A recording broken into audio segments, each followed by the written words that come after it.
नमस्कार। सूचना एवं जनसंपर्क विभाग की प्रस्तुति हिमाचल बुलेटिन में आपका स्वागत है। पेश है आज के समाचार।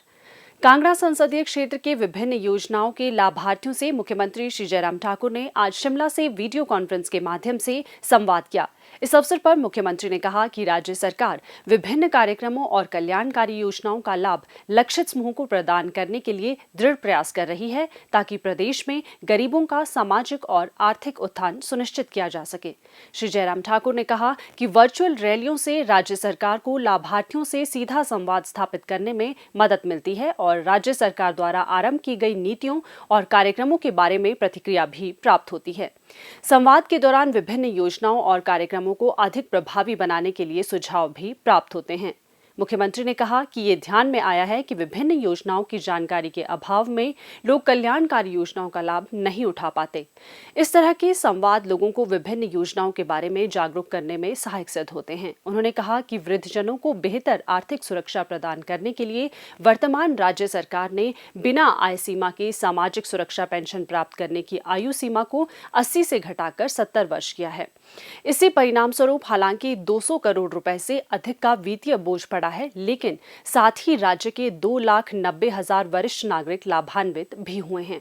श्री जयराम ठाकुर ने कहा कि प्रधानमंत्री श्री नरेंद्र मोदी ने गरीब महिलाओं को निःशुल्क गैस कनेक्शन देने के लिए उज्ज्वला योजना शुरू की है, लेकिन राज्य की लाखों महिलाएं इस योजना के अंतर्गत शामिल नहीं थी। इसलिए राज्य सरकार ने हिमाचल गृहिणी सुविधा योजना शुरू की।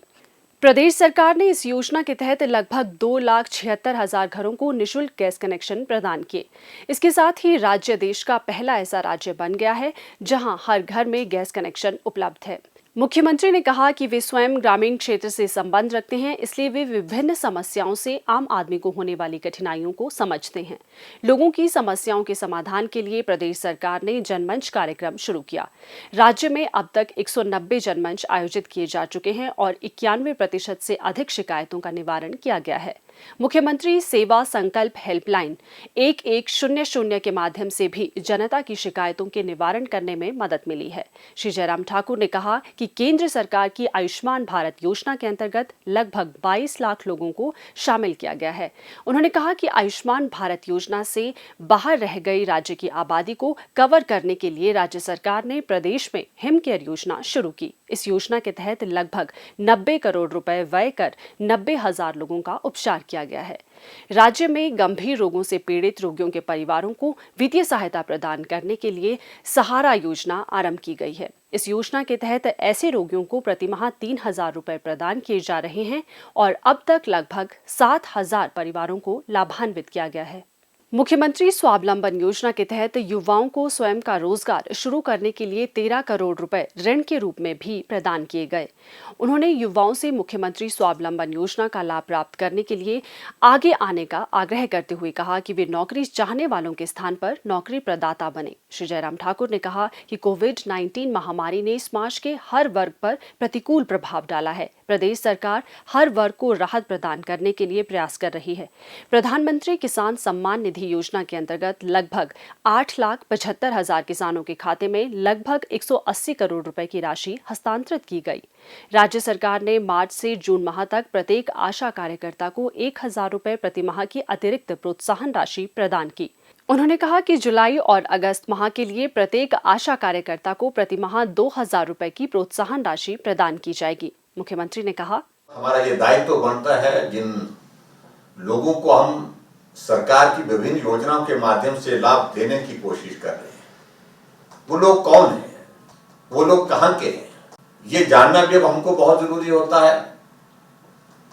और उसके साथ साथ में बहुत सारे ऐसे भी बातें होती हैं जिसमें जिन योजनाओं को हमने शुरू किया है उन योजनाओं में सुधार की भी बहुत गुंजाइश होती है। सुझाव के माध्यम से आप लोग अपनी बात कह करके, सुझाव दे करके इन योजनाओं को हम और बेहतर कैसे कर सकते हैं, इन योजनाओं को और बेहतर ढंग से लोगों तक पहुंचाने के लिए हम काम कैसे कर सकते हैं, और लाभार्थी जिसको इस योजना किसी योजना का लाभ मिला हो वो अपने आप क्या कठिनाई अनुभव कर रहा है, महसूस कर रहा है।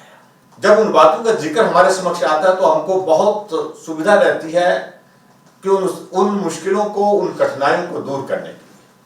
बड़े संकट के दौर में से पूरा देश गुजर रहा है और हिमाचल प्रदेश भी उस संकट के दौर में से गुजर रहा है। ऐसी परिस्थिति में मेरा आप सबसे यही निवेदन है कि जो आप सबका सहयोग मिला, हमने आपको कहा कि सावधानी बरतें, हमने आपको कहा कि मास्क पहन करके चलें, हमने आप सबसे इस बात के लिए भी आग्रह किया कि लोगों से सोशल डिस्टेंसिंग मेंटेन करके रहें। अभी भी इसकी सावधानी बरतने की जरूरत है। पिछले दिनों से मामलों में बढ़ोतरी हो रही है, काफी ज्यादा बढ़ोतरी हो रही है, इस बात को भी हमको स्वीकार करना होगा। और हिमाचल प्रदेश में नहीं, पूरे देश भर में हो रही है और इसलिए और ज्यादा सावधान होने की आवश्यकता है। लेकिन फिर भी उसके बावजूद भी इस बात को हमको मान करके चलना पड़ेगा, आखिरकार हम इस कोविड-19 की वजह से कब तक रुके रहेंगे। अपनी आर्थिक गतिविधियां हमको शुरू करनी पड़ेगी। उस दृष्टि से हमने बहुत कुछ निर्णय लिए। हमने कहा कि हमारी पब्लिक ट्रांसपोर्ट शुरू होनी चाहिए, हमारी बसें शुरू होनी चाहिए, हमारी दुकानें अब खुलनी चाहिए, चाय वाले का चाय का ठेला खुलना चाहिए, हमारे ढाबे वाले का ढाबा खुलना चाहिए। और अब देख रहा हूं मैं कि काफी बड़ी संख्या में लोग जो है सहजता से अपने काम पर निकल पड़े हैं, क्योंकि आर्थिक दृष्टि से बहुत आवश्यक है कि हम अपने कारोबार को अब शुरू कर दें। आप सबने भी उसमें किया है, उसके लिए मैं आप सबका भी अभिनंदन करता हूं, आप सबका धन्यवाद करता हूं, आप सबका बहुत बड़ा सहयोग उसमें मिला है।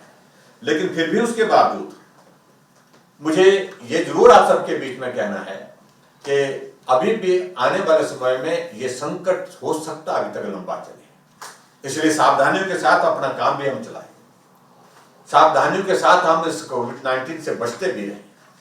ये दोनों बहुत आवश्यक है। हमें इस बात की प्रसन्नता है कि आज के इस संकट के क्षण में देश को एक मजबूत नेतृत्व नरेंद्र भाई मोदी जी के रूप में मिला है, जो हम सबका मार्गदर्शन कर रहे हैं, हम सबका हौसला दे रहे हैं। वूल फेडरेशन के नवनियुक्त अध्यक्ष श्री त्रिलोक कपूर ने आज शिमला में मुख्यमंत्री श्री जयराम ठाकुर से भेंट की। ये एक शिष्टाचार भेंट थी। प्रदेश में कोरोना संक्रमण की जांच के लिए आज 1785 लोगों के सैंपल लिए गए, जिनमें से 170 लोगों की रिपोर्ट नेगेटिव पाई गई है, जबकि 1602 लोगों की रिपोर्ट आना बाकी है। अभी तक 1,94,367 लोगों की जांच की जा चुकी है, जिनमें से 1,87,663 लोगों की सैंपल की जांच नेगेटिव पाई गई है। प्रदेश में कुल 4,936 लोगों में कोरोना वायरस के संक्रमण की पुष्टि हुई है, जिनमें से 3,367 लोग इस बीमारी से ठीक हो चुके हैं और 1,493 व्यक्ति उपचाराधीन हैं।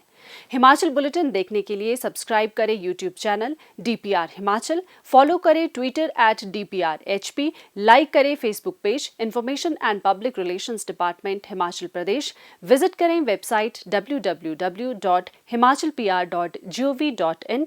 इस अंक में इतना ही। कल फिर होगी मुलाकात। दीजिए इजाजत। नमस्कार।